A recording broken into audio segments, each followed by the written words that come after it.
आज जो हमने चीज़ पढ़नी है उसका नाम है work done by gravitational field closed path. यानी कि जब ग्रेविटेशनल फील्ड वर्क डन करती है, कब? जब कोई बॉडी को वो क्लोज पाथ के अंदर मूव करवाए, तो या क्लोज पाथ के अंदर मूव करे, तो ग्रेविटेशनल फील्ड कितना वर्क करती है आज हम ये देखेंगे। ग्रेविटेशनल फील्ड हम किसे कहते हैं? बेसिकली कोई भी एक मैस, जैसे कि ये ज़मीन है, हम ज़मीन की ही ग्रेविटेशनल फील्ड की बात करेंगे। जैसे कि एक मैस, उसके पास एक उसके इर्द गिर्द एक फील्ड होती है।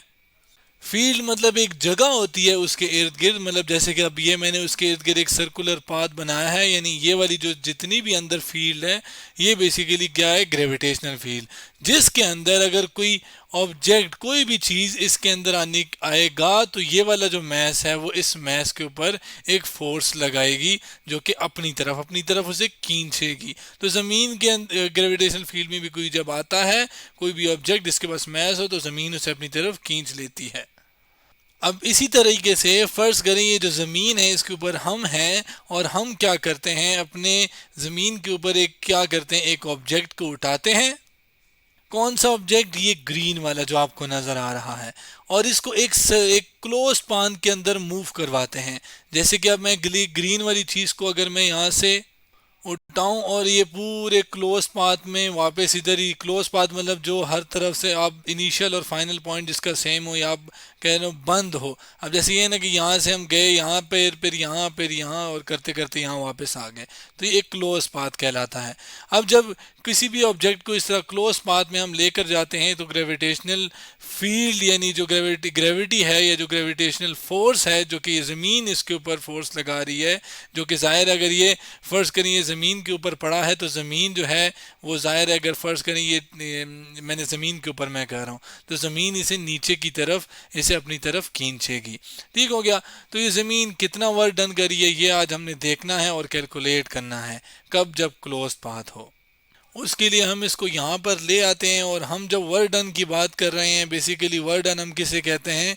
कि जब भी एक ऑब्जेक्ट के ऊपर फोर्स लगे, और उस फोर्स लगने की वजह से वो ऑब्जेक्ट जो है वो कोई ना कोई डिस्प्लेसमेंट तय करे, तो हम कहते हैं वर्क डन हो गया है।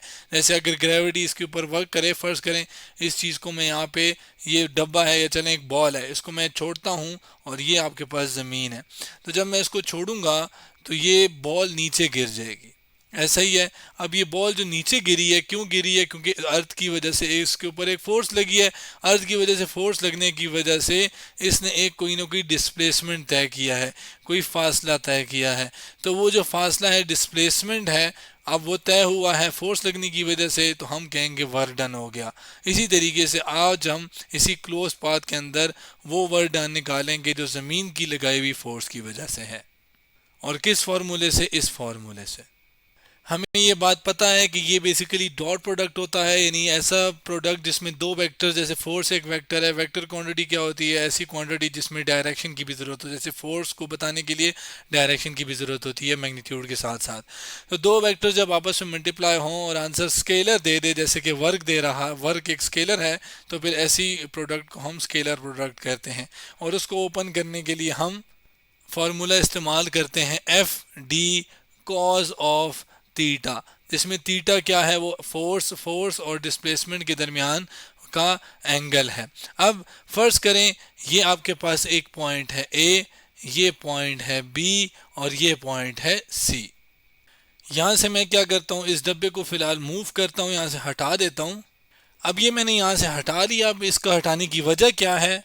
अब हम क्या करेंगे? इसको इस ए पॉइंट से पहले बी तक लेकर जाएंगे, फिर बी से सी, और सी से ए। यानी कि मैंने क्या करना है? इन तीनों पाथ में, कौन से पाथ में? पहला पाथ क्या है? ए से बी। उस दौरान मैंने वर्क निकालना है। और फिर क्या करना है? वर्क मैंने निकालना है जब बी से सी, यानी बी से सी हो गया, बी से सी, बल्कि इसको इस तरह नहीं, बल्कि इसको इस तरह, बी से सी। जबकि फिर एंड पे मैंने क्या करना है? सी से ए की तरफ मैंने वर्क निकालना है, और इन तीनों वर्क को ऐड करना है और देखना है कि क्या आंसर मिलता है। उसके लिए फ़र्ज़ करते हैं कि यहाँ पर मैंने इसको रखा था और मैंने शुरू में ख़ुद फोर्स लगाई, एक धक्का टाइप दिया और धक्का देने के बाद फिर नहीं छेड़ा। अब धक्का देने से जाहिर है इसके अंदर मोशन आ गई, तो इनर्शिया की वजह से, यानी मोशन में था तो मोशन में रहना चाहता था, तो उस वजह से आगे की तरफ जाता है, लेकिन अब कोई फोर्स नहीं लग रही, मैंने एटलीस्ट फोर्स नहीं लगाई इसके ऊपर, लेकिन जाहिर है वो ए से बी की तरफ मूव हुआ। अब इस दौरान क्या हुआ कि हमारे पास यहाँ से यहाँ मूव करते हुए तो ज़मीन तो उस दौरान इसे खींच रही थी नीचे की तरफ, तो हम ये देखेंगे कि वो जो ज़मीन की लगाई हुई फोर्स है, जो कि जाहिर है ज़मीन एक ऑब्जेक्ट को नीचे की तरफ जब खींचती है, अपनी तरफ खींचती है, तो उस फोर्स को जो कि डाउनवर्ड होती है उसको हम क्या कहते हैं, वेट कहते हैं। तो ये मेरे पास क्या है, ये जो W मैंने लिखा है, जिसको मैं यहाँ पे कैपिटल W नहीं, अभी यहाँ पे अपने लिए आसानी के लिए स्मॉल w कह देता हूँ, ताकि वर्क डन से डिफ्रेंशिएट हो सके। तो ये वेट है जो कि इस ऑब्जेक्ट का होगा, जो कि ज़मीन इसे अपनी तरफ फोर्स लगा रही है। और हम जनरली वेट को कैसे लिखते हैं, W is equals to mg। अब यहाँ A से लेकर B तक जब वो जा रही है, तो जाहिर है जो भी फोर्स है और जो भी डिस्प्लेसमेंट तय हुई है वो, और साथ इनका एंगल, वो अब हम देखते हैं। F की वैल्यू तो जाहिर है वो एक अर्थ की लगाई हुई फोर्स है, तो वो तो W हो जाएगी, ये मैं वैसे लिख देता हूँ, इसको प्रॉपर भी लिखते हैं। जबकि डिस्टेंस क्या है, डिस्प्लेसमेंट क्या है, वो यहाँ से लेकर यहाँ तक का, जिसको मैं क्या कह देता हूँ कि ये वाला फासला क्या है, D1, जिसको D और ये 1, जबकि 1 तो 1 है, ठीक है। जबकि आगे जो दूसरा है जो कि यहाँ से लेकर यहाँ तक है, इसको D1 कह देते हैं।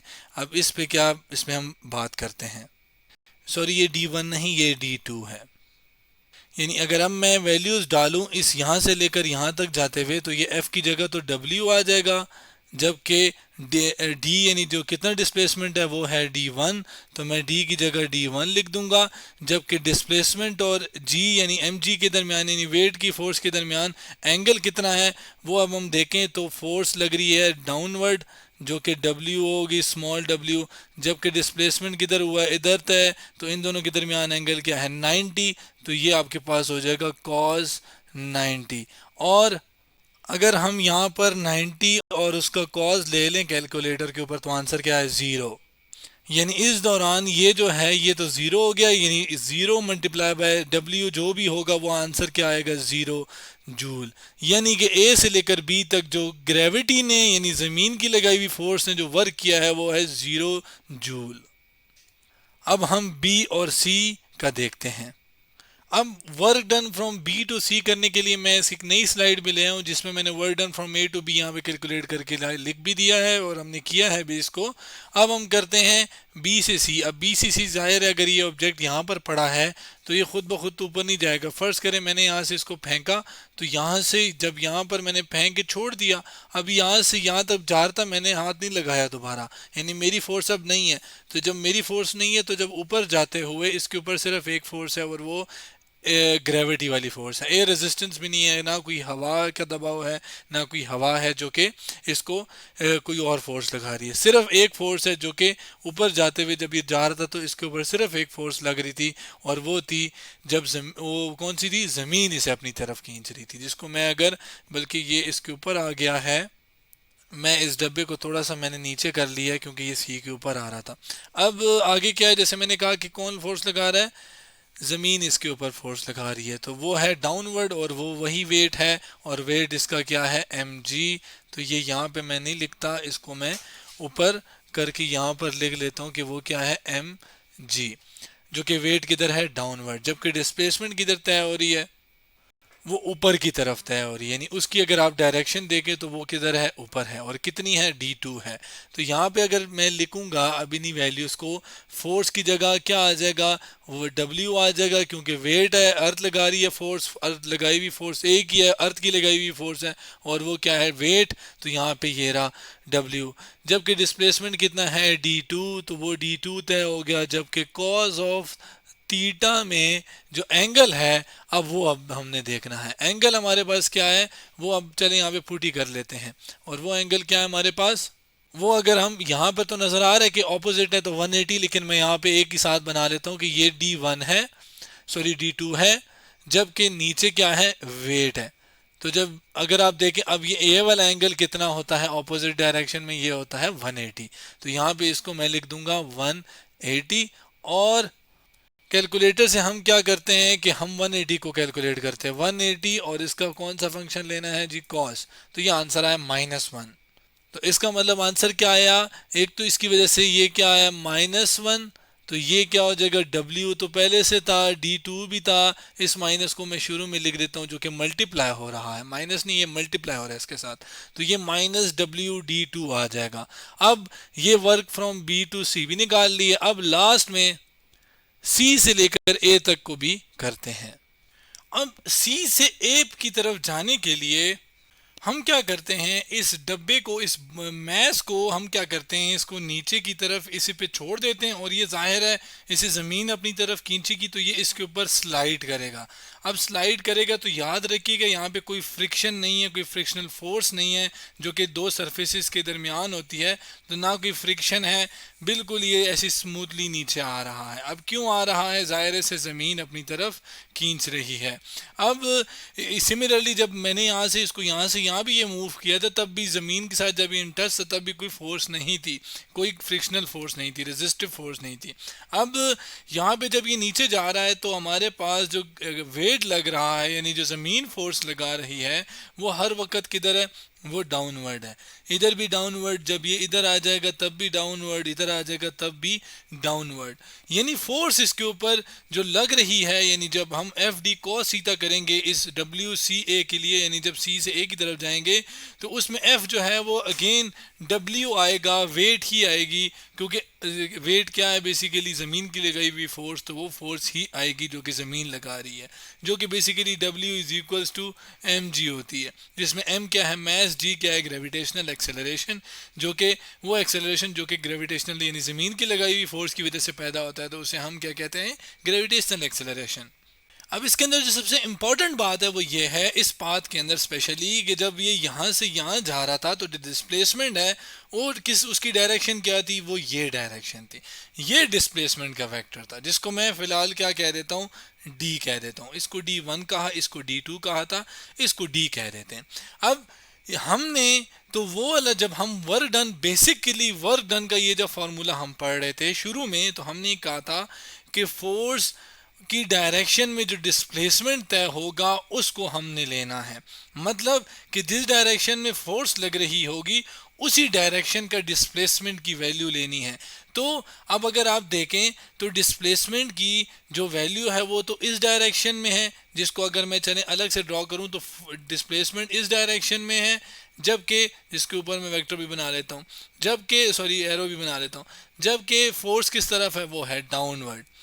अब हमने डिस्प्लेसमेंट का वो हिस्सा या वो कंपोनेंट लेना है जो कि इन द डायरेक्शन ऑफ क्या हो, फोर्स हो। यानी अगर फर्ज करें कि इसके मैं ऐसे टुकड़े करूं, दो टुकड़े, जिसमें से वो टुकड़ा लेना है जो कि इसके पैरेलल हो, उस तरफ हो जिस तरफ फोर्स लग रही है। तो इसके के लिए हम क्या करते हैं, एक बेसिक एक कंसेप्ट के ऊपर जाते हैं, जो कि क्या है, इसको अगर मैं यहाँ से मिटा दूं तो वो कंसेप्ट क्या है, रेजोल्यूशन ऑफ वेक्टर का, जिसमें अगर एक ये वेक्टर है, इसको दो हिस्सों में रिजॉल्व कर लूँ, टुकड़ों में तोड़ दूं, तो एक टुकड़ा क्या हो जाएगा, एक टुकड़ा ये हो जाएगा, ये D1 जो कि ये है, जबकि दूसरा टुकड़ा क्या हो जाएगा, ये वाला D2, तो जिसमें एंगल आपके पास ये होगा। अब इसमें मैं दोबारा से बता देता हूँ कौन सी क्या चीज़ वाला, कि फ़र्ज़ करें यहाँ पे अलग से मैं बता देता हूँ कि ये आपके पास डिस्प्लेसमेंट है, उसके आपने दो हिस्से किए हैं, दो टुकड़े किए हैं, एक ये और एक ये। अब इसकी ज़रूरत क्यों पड़ी, क्योंकि अब फ़र्ज़ करें ये अगर एंगल है आपके पास थीटा, तो ये इसके सामने वाला जो है वो y कंपोनेंट होता है, जिसको फ़िलहाल ये वाले को हम क्या कह रहे हैं, D1, तो हम इसको y की लिखने की बजाय D1 ले देते हैं, और ये बराबर होता है d साइन ऑफ थीटा के, जबकि ये वाला जो होता है एंगल के साथ वाला, ये होता है d कॉज ऑफ थीटा। यहाँ पर ये किसके बराबर है, D1 के बराबर है, तो मैं इसको कॉज ऑफ थीटा को मुझे लिखने की ज़रूरत नहीं है, क्योंकि मुझे पता है कि इसकी वैल्यू क्या है, वो D2 है। ये वैल्यू कॉस थीटा भी नंबर है, डी भी नंबर था, तो इसको मुझे लिखने, ये भी पूरा नंबर ही मुझे देगा। तो इस कंसेप्ट की वजह से कि जो डी कॉज ऑफ थीटा है ये असल में बराबर है D2 के जो हमने लिया है, तो इस वजह से मैं जब ये वाला हिस्सा डालूंगा जो कि D2 के बराबर है, तो यहाँ पे डिस्प्लेसमेंट की जगह मैं यहाँ पे क्या लिख सकता हूँ, D2। इसके साथ साथ अगर आप एंगल देखें तो ये थीटा एंगल होता है फोर्स, लगी हुई फोर्स और डिस्प्लेसमेंट के। तो ये वाला डिस्प्लेसमेंट किस तरफ है, ये D2 वाला, ये है नीचे की तरफ, ठीक है, D2 वाला। जबकि आपके पास जो वो क्या है, क्या कहते हैं, वेट किस तरफ लग रही है, फोर्स किस तरफ लग रही है, तो वो भी नीचे लग रही है, यानी दोनों एक ही तरफ देख रहे हैं। तो तब एंगल क्या होता है, ज़ीरो। तो जब मैं कॉस ज़ीरो डालूंगा तो वो कॉस ज़ीरो क्या हो जाएगा, कैलकुलेटर में देख लेते हैं ज़ीरो, और उसका जब हम कॉस लेंगे तो आंसर आ जाएगा वन। तो ये यहाँ पे मैं क्या करता हूँ, ज़ीरो डाल लेता हूँ, और ज़ीरो जो है कॉस ज़ीरो किसके बराबर है, वन के। तो आंसर यहाँ पे क्या आया, WD2। टोटल वर्क इस पूरे क्लोज पाथ के अंदर, ए से बी, बी से सी और सी से ए के अंदर अगर मैं देखूँ तो सारे वर्क डन को मैं ऐड कर लेता हूँ। वर्क डन को ऐड करने के बाद वैल्यूज़ डालूंगा, तो ए से लेकर बी तक ज़ीरो है, जबकि बी से लेकर सी तक माइनस WD2 है, जबकि ए सी से क्या है, प्लस WD2 है। तो ये आपस में दोनों कैंसिल हो जाएंगे, आंसर आ जाएगा ज़ीरो। तो इसका मतलब है total work in enclose path किसके बराबर है, ज़ीरो के बराबर है। अब यहाँ पर ये जो ज़ीरो के बराबर है टोटल फोर्स, ये किसके अंदर हमने निकाली है, जब ग्रेविटेशनल फील्ड के अंदर थी। तो किसी भी फील्ड के अंदर जब टोटल क्लोज पाथ के अंदर जो वर्क डन हो वो ज़ीरो हो, तो ऐसी फील्ड्स को कंजर्वेटिव फील्ड्स कहते हैं। तो आज हमने work done by gravitational field जो कि क्लोज पाथ है, उस क्लोज पाथ के अंदर हमने निकाला, और वो हमने देखा कि वो किसके बराबर है, ज़ीरो के।